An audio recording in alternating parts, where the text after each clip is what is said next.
lagi kanyang susundin, lagi niyang pakinggan anuman ang sasabihin mo at maging sunod-sunuran siya anuman ang gusto mo. Hello mga guys, kumusta kayo? Panibagong araw, panibagong video na naman tayo. And sa araw na ito ay sana namang video ang aking tuturo sa inyo na simpleng gabay o simpleng pamamaraan na makakatulong sa atin. At bago ang lahat, gusto ko lang mag-disclaimer sa mga taong hindi naniniwala at hindi gusto mga kagaya nitong video. Please skip this video and maghanap kayo ng videos na gustong-gusto nyo dahil ang video na ito ay para lamang ito sa mga taong naniniwala and gusto mag-try. Sa lahat po ng mga nagko-comment dito sa aking video dito sa loob ng aking channel, mag-ingat sa lahat ng mga nagre-reply sa inyo na dinadala kayo sa kanilang WhatsApp, Imo app upang makaiwas po tayo sa scam. Ngayon po ituturo ko sa inyo paano maging sunod-sunuran ang taong minamahal po ninyo at kayo lamang ang kanyang papakinggan. Ito ay pwedeng gawin sa kahit sino sa taong minamahal po ninyo na sobrang tigas ng ulo.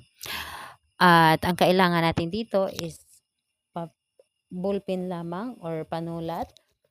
So, kahit anong klaseng panulat, basta ito ay makapagsulat. So, ito lamang ang dapat nating ihanda and syempre ang ating sarili. At kapag gumawa kayo ng isang ritual, dapat po ay buo ang inyong loob, tiwala at paniniwala dito, and kailangan na alam mo sa iyong sarili na gustong-gusto mo itong gawin at hindi ka nagdududa.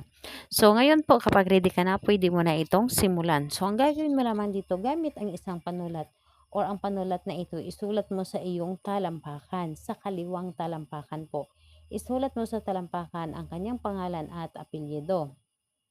So, isulat mo sa talampakan mo ang pangalan niya at apelyido ng taong inyong target, at kapag naisulat nyo na ito, isulat nyo rin ang words na maging sunod-sunuran ka anuman ang gusto ko. So, kapag naisulat mo na ito, iapak mo ito and yung apak na diin na pagkaapak, at sabihin mo dito pangalan at apelyido ng iyong target. Ano man ang sasabihin ko, ano man ang gusto ko, ako lamang ang iyong susundin, ako lamang ang iyong papakinggan. Wala kang ibang papakinggan kundi ako lamang, sasabihin ko at susundin mo. So, ayun po, lahat-lahat na ay sabihin mo at idiin mo lamang yung talampakan mo na may sulat ng kanyang pangalan. So, ayun, sabihin mo, naluluhod ka kung ano man ang gusto ko. So, ayun po, think positive ka lamang at ano man ang sasabihin mo, papakinggan ka niya, and wag mong madaliin ang resulta nito. Kailangan na buo ang iyong loob dito and tiwala, and wag mong laging isipin ang iyong mga ginagawa. Pagtiwala ka lang sa iyong mga ginagawa, ito ay matutupad. Kailan ito pwedeng gawin?